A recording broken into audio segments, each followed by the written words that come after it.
I'm 𝐊𝐝_𝐸. Welcome to 𝐊 Inspires. It's time to give your children a childhood they won't have to heal from. Good morning and welcome to Wednesday Wisdom. I'm 𝐊𝐝_𝐸. I wanted to talk today about how kids feel fat shamed, or do they have body dysmorphia, and why is this happening to our kids? What has shifted, if anything, since when we were kids? Yesterday on my show, I had one of my most fabulous friends and mentor, and she's my business coach, Lisa Lieberman Wang. And she wrote a book years ago, which was an international bestseller called Find a Fab.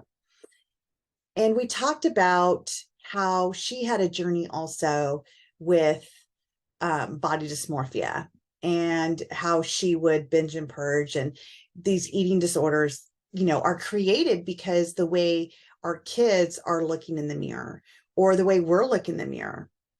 And it was interesting because I was even talking about how just recently I was in the fridge and I was looking for something to eat, and I was just literally talking to the fridge, and I was like, oh gosh, I want to eat that, but that'll make me fat. And oh, I can't eat that. That'll make me fat.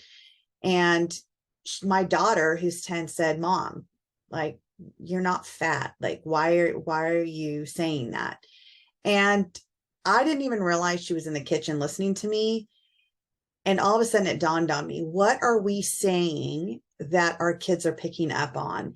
And if through her filter, she's not seeing me fat, but she hears me saying this as my language, I am creating her internal language. What dialogue am I saying that's creating a meaning of what fat is?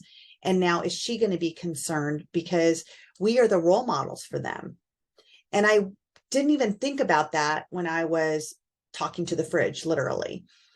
And it made me open my eyes to what are we saying to our kids that's creating what their perception of their own body is.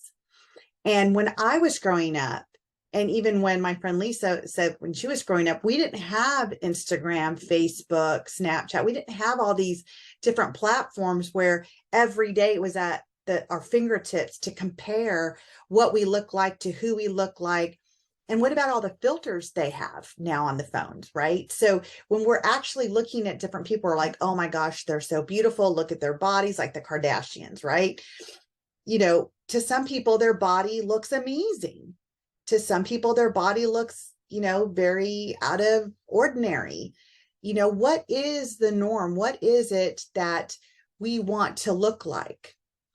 And I work with a lot of kids that are in their young teens and, some that are young adults.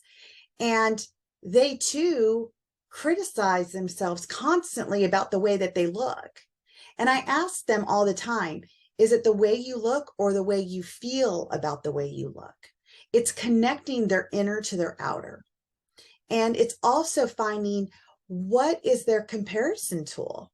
What are they looking at to compare themselves to say that I'm fat, or, I look hideous, or whatever, and I also remember when I was a little girl, and it's a vivid, memory of mine, where I was bullied for so long for being so skinny. I was the opposite. I was praying to be fat, because it's like I allowed what other people at the time, society, my peer groups, were saying about me to be my internal language. And I wanted to fix that, because if I fixed it, then maybe they would like me. Maybe I'd be more attractive, and there's things that, like even my skin color, I remember trying to erase it because I was bullied about my skin color.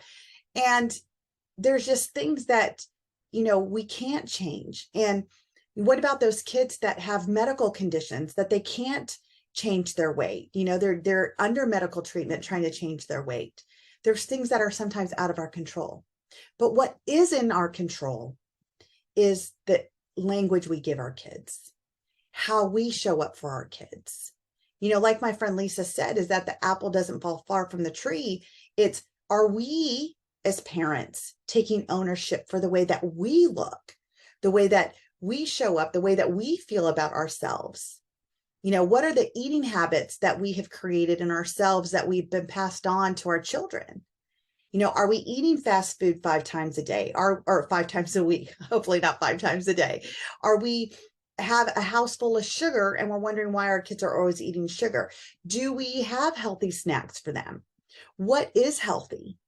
They say nothing feels better than healthy. Well, what are we showing our kids as healthy? Is it apples? Is it bananas? Is it vegetables? What choices are we creating in our kids that are going to be lifelong consequences or rewards in the future? And what are we saying to our kids if they're eating so much? I have personally experienced this with some of my kids. It's like, your stomach is this big. How much do you want to put into it? Because there's times that we have healthy, like really healthy food, and they're like, oh, I just want like a spoonful of it. And then all of a sudden we have pizza and it's like, I want 10 pieces of pizza. So it's, what are we teaching them with portion? What are we teaching them is healthy? What are we teaching them to stay away from? Because what we teach them as younger kids will be sustainable as they get older. My husband and I made a choice when we had twins that we wanted them to be vegetarian because of how much is in the meats that we eat today, with all the antibiotics, with all the hormones. And we made a choice that we didn't want them to eat that. We didn't want them to have cow milk that they drank because of all the hormones and antibiotics and all that stuff that's in the pasteurized milk. So they had almond milk. And to this day, it's a preference. It's a preference to them to eat that. Now we let them have like venison because, our family hunts and we know it's very organic, and what my daughter actually likes it and my son doesn't. And they haven't acquired much of a taste. And when I say she likes it, she'll eat like a little piece of it. She won't eat like the whole thing. So again, I think it's more of a, in her mind, like, oh, I want to have it because everybody else is having it. So what are we setting up our kids for their future? What type of eating habits are we setting up? How are we complimenting them with the way that they look? How are we having that open discussion with them about the way they feel about themselves and what they see on social media and what is their measurement tool? So I invite you, if you didn't hear my show yesterday, to go on my YouTube channel, 𝐷𝐼𝐼 Inspires, listen to my show. There's lots of tips and strategies, and we talk more than just the way our body image is. Her and I go into more discussions about, the secondary gain that our kids get from feeling a certain way. So that means that as much as they don't want to feel this way, why they stay that way in anxiety or depression or whatnot, because eating disorders also is just a way of releasing the way that they see themselves, releasing, what they're feeling inside. Some of it is a great metaphor for the way that they're purging out what they're feeling inside. So thank you for joining in. If you have any questions or comments, please leave them below, and I will see you next week.